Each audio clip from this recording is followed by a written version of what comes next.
Welcome to the information about GCSE Religious Studies.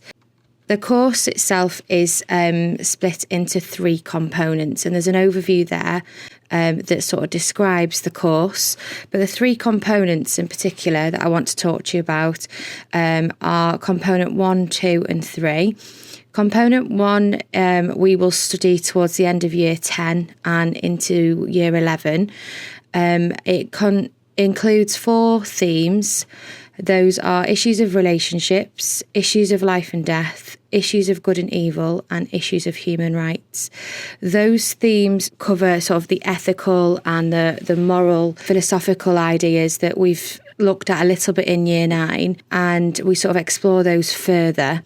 We do have to approach those from religious points of view, so it's not all your opinion. However, there is room for you to sort of include judgment and opinion in your exam answers in the essay style question, but I'll come on to the exams in a minute. So the themes paper has those 4 areas to study. In relationships, we cover things like looking at marriage, the role of marriage, looking at religious responses to contraception and the role of sex. We look at same-sex relationships, and then we also look at the issue of sort of gender equality within relationships as well. It also links to the role of family and the expectations on sort of family roles and responsibilities within religious families.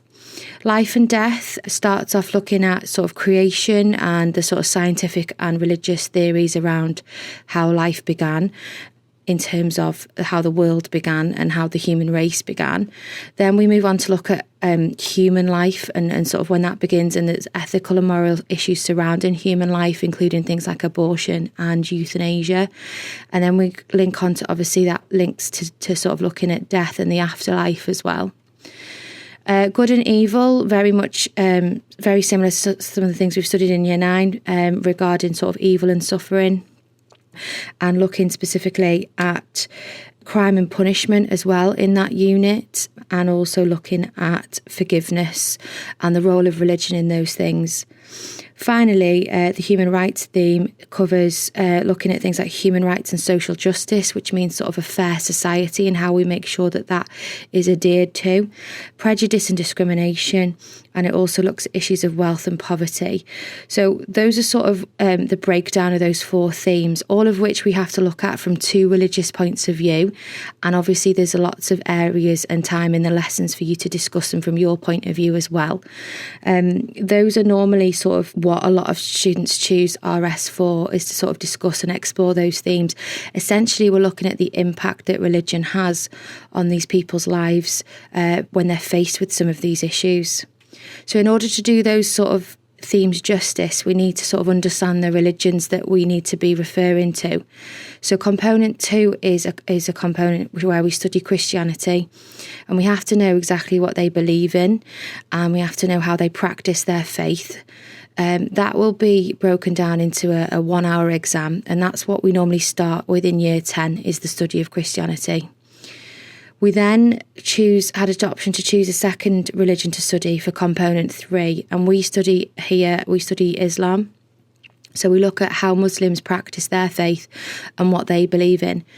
And by really studying the foundations of Christianity and Islam, we can explore those themes in a lot of detail, making sure that we understand why these religious people will respond in certain ways to some of those issues. So that's how the course looks and how it's broken down in terms of grades and exams. You've got 3 exams in total. The 2-hour exam for your themes paper is worth 50% of your grade. Then you have a 25% of your grade is made up from component 2, and the same for component 3. Component 2 and 3 are 1-hour separate exams on separate days.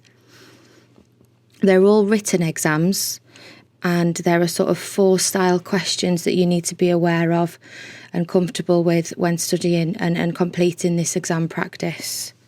In terms of careers and what you could potentially go into after studying RS, things like just working with people, to be honest, things like social work, teaching, law, police, or the armed forces, quite often routes that people take.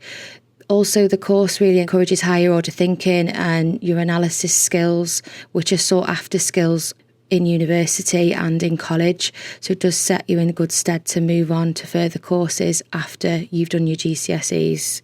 The frequently asked questions are there for you to look at and look at those answers. If you have any further questions or anything else that crops up that you want to ask, then please do ask your RS teacher. Get in touch with one of us, Mrs. James or Miss Smith, and we'll be able to help you and answer any of those questions that you might have. Thank you.